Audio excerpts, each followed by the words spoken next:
Counselor. It's a pleasure to welcome you all here.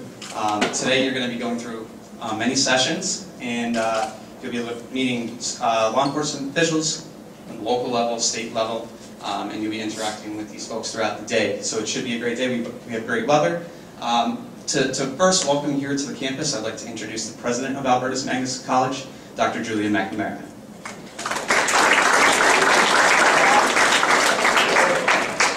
Good morning, ladies and gentlemen. It's a pleasure to welcome you to Albertus Magnus College today. And thank you for coming. Thank you for taking the time. You know, it is very impressive when people start to think about their career options, and especially when people are in secondary school, high school. So I thank you for being here today. And there's one person who is not on the agenda whom I also want you to meet so you can have a chance to speak with him during the day. He's the chair of one of our academic departments related to criminal justice. He himself, Michael Geary is right here, he himself is a former New York Police Department, NYPD police officer, and went up the ranks. He eventually became an attorney, and then when he retired from the NYPD and left that service, where he devoted a tremendous amount of time, he joined up the Albertus Magnus College faculty. So I just want Michael Geary to come up and say a quick hello to everyone so that you'll know who he is and you'll feel free to speak with him during the day.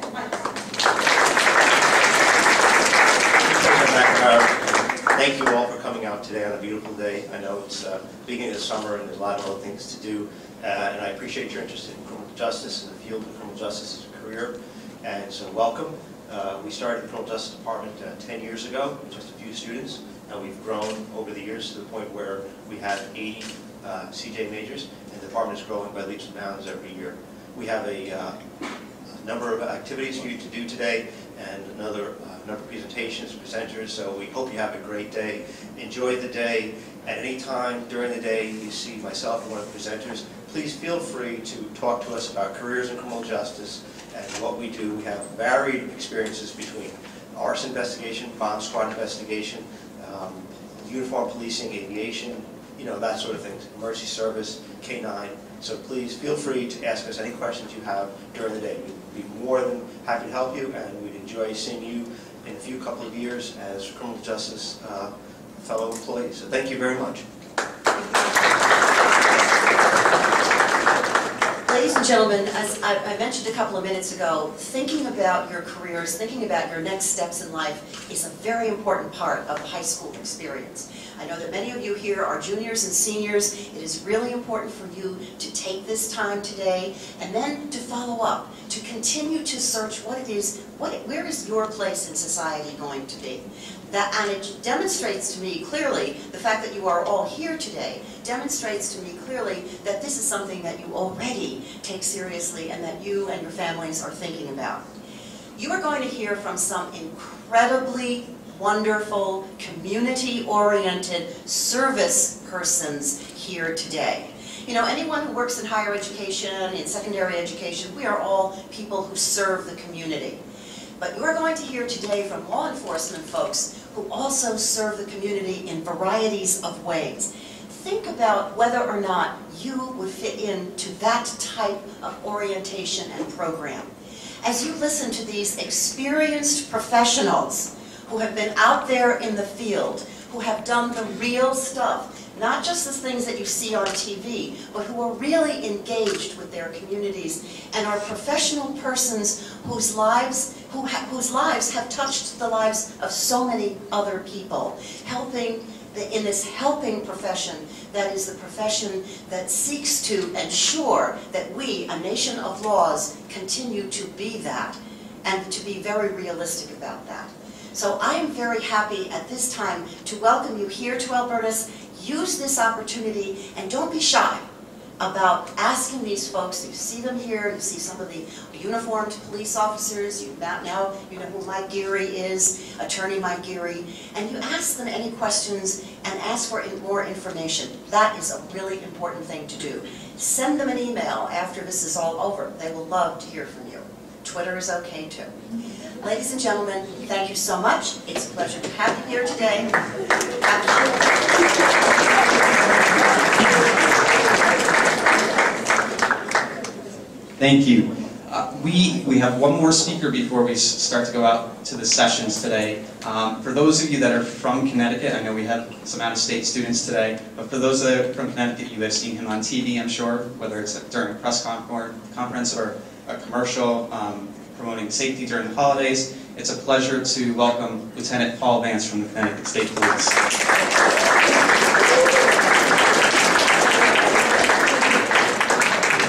Good morning. You guys look like I feel tired.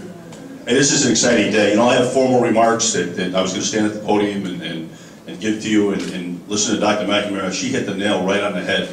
I'm here for a couple reasons. I'm here to congratulate you for getting out of bed this early this morning and getting here. That's an important part. Thank you very much. But I'm really here because you're showing interest in law enforcement. Maybe in forensic science, maybe in police work, on the street, boots on the ground police work. I don't know, but you're showing interest in law enforcement. You know, it's so important. It's such an important profession. And that's exactly what it is. It's a profession that you see on TV, the good people are running that way, the bad guys are there, so the cops are going that way. You see, how many of you guys watch those shows, CSI? Who watches CSI? You know, let me tell you something. They can't figure out DNA in 40 minutes. It doesn't work, okay? But the forensic science of law enforcement, how law enforcement has changed in the last 25 years is phenomenal. You know, when I came on the State Police Department, you're going to be able to figure out how old I really am. When I came on the police department, the State Police Department, it's the largest police department in the state of Connecticut. I was excited because there were so many things I had to offer and just so many career paths that I could take. You know what they gave me when I graduated from the police academy? They gave me a pen and a pad that went in my hip pocket. We didn't have computers, can you believe that? We didn't have cell phones. That's how old I am. All right? But you know what? We've changed and we've evolved over the years and we've moved ahead with times. And law enforcement today is actually exciting because there's so many facets of law enforcement. It's not just the men and women that wear the badge and the gun and go onto the street. It's all the support people. And it's even the educators. The educators that teach you from their experience to prepare you to go out to serve the community, to give back to the community. You know, in the State Police Department, let me just tell you a little story. We just hired 58 troopers. They're in the police academy now. You know, it's really kind of neat because they're all excited. They're excited like you are. They're hopeful that they're going to succeed. They're hoping that they're going to make it and graduate. But let me back up a little bit more. It all started when they took an examination.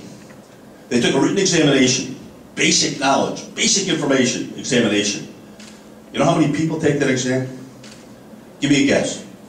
In the Red Sox hat, because you're my hero, wearing a Red Sox hat, I like that, even though we're batting zero. How many people do you think took the exam? 1,000? That's not really right. I'm going to give you one of these, though. This is an official state police pen that I stole from a trooper this morning.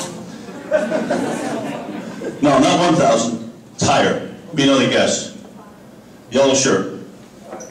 How many? 5. You win. 5,000 people just took our examination. That's 2 troopers that can't write tickets this morning. 5,000 people. Now, why do I tell you this? Because it's competitive in this field. Everybody is getting an education and are furthering their education, right, to get into law enforcement, to get into careers of the 21st century. You heard the director here is an attorney. Okay, he's not in the courtroom, you know, defending bad guys and doing what attorneys do. He's here partaking and giving back his knowledge and his information, all right, to potential and future law enforcement people. So anyway, we have 5,000 people took the exam. Now let me back up to this class that's in there right now. About 2 months ago, we took 225 people that had passed the written exam. 225. We put them through another battery of tests, a lie detector test. It's really called the polygraph, but I know you guys all know. They take a lie detector test. They do a medical examination, a psychological examination, a physical fitness examination, and the list goes on and on and on. Out of that 225 people, we came down with a list of 82. 82. You know what? Because some people in your age group were thrown out, if you will, because they made some poor decisions. Poor decisions at this time of your life can really follow you for the rest of your life. It can ruin your chances for a career in law enforcement, for a career in nursing, for a career in many other professions. That's the message I want to bring to you. The message is that law enforcement, as far as I'm concerned, I've been doing it for 38 years, longer than all you guys have been alive. It's the most rewarding profession that you can get involved in. And again, it's the boots on the ground guy, it's the forensic science people, it's all the support people that make law enforcement possible, make law enforcement what it is today. It's an exciting career. You're going to see today all the different facets of law enforcement. Being a canine handler, there's nothing funnier or better, and I've done it. Quick story, quick story.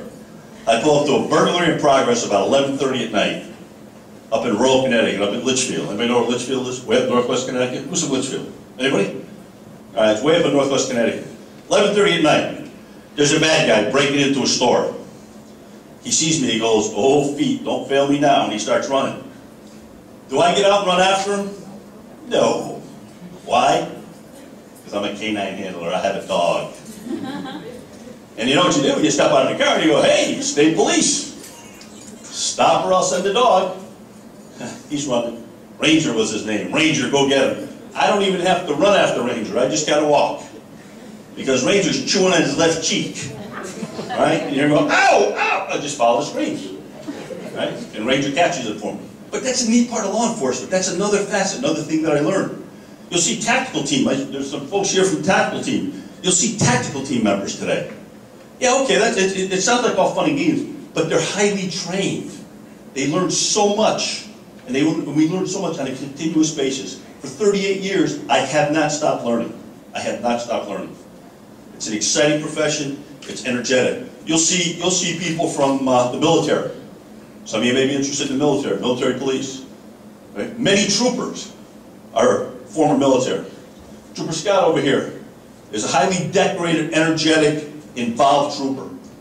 Every single day, he's either out there in the streets, okay, or even comes here and involves himself in the educational process because he knows how important it is. My message to you is twofold. If you're truly interested, truly excited about law enforcement, pay attention, please. Remember I told you 5,000 people took that exam? The people that have come, the cream that rise to the top, are the people that continue their education. And I mean that. Continuing your education after high school is so important. It's so important. Those are the people that seem to survive our selection process. Our selection process. In the next 24 months, and I'm going to announce this for the governor, because I'm sure he'll announce it eventually, we're going to have to hire about 200 troopers. 200 troopers. How old do you have to be? You have to be 18. I'll take that back. You have to be 21 now. It used to be 18. You have to be 21. Okay? If you're not ready for that examination process, prepare yourself. Stay out of trouble. I mean that sincerely. Stay out of trouble. Every little bit of trouble follows you. Don't let that happen. Okay? Continue your education. And continue it on a basis of absorbing more knowledge and preparing yourself for that career in law enforcement. And today when you're here, and I know the doctor mentioned, ask questions, talk to people. Find out truly what law enforcement is all about. It's not all lights and siren. It really is not all lights and siren. I haven't turned my siren on and I can't tell you how long. All right? But it's not all lights and siren. It's not all fun and games. There's nothing worse than having to do this at 11:30 at night in someone's front door and deliver some terrible news. It's not fun. It's fun to deliver a baby. I've done that. There's a lot of fun stuff. You know, the pressure's all on the father. I don't care what the women say. All on the father. But truly, it's a great profession. I'm really excited to be here. I hope that you ask questions. I hope that the interest that you gather here today really pushes you towards a law enforcement career. It's an exciting career. It's a rewarding career. And it's your opportunity to give back to the community. I wish you luck today, and thank you for being here today. I appreciate it.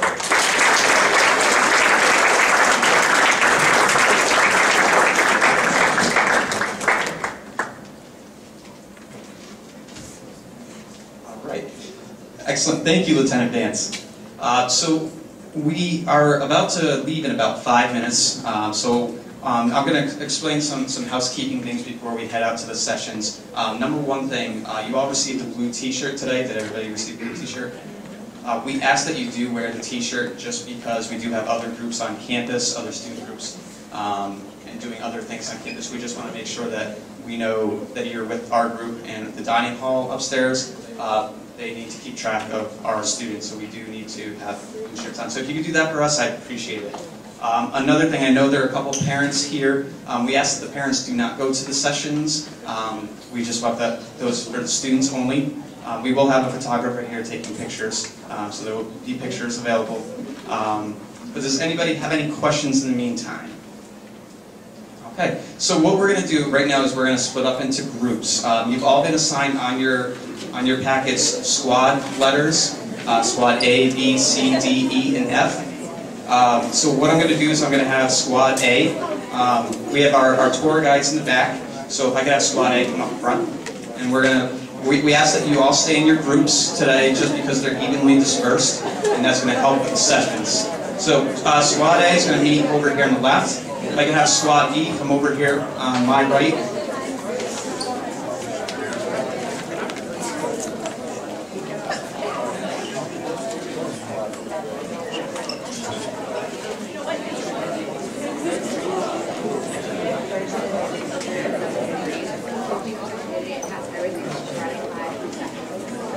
And those two squads can slowly walk to their first session.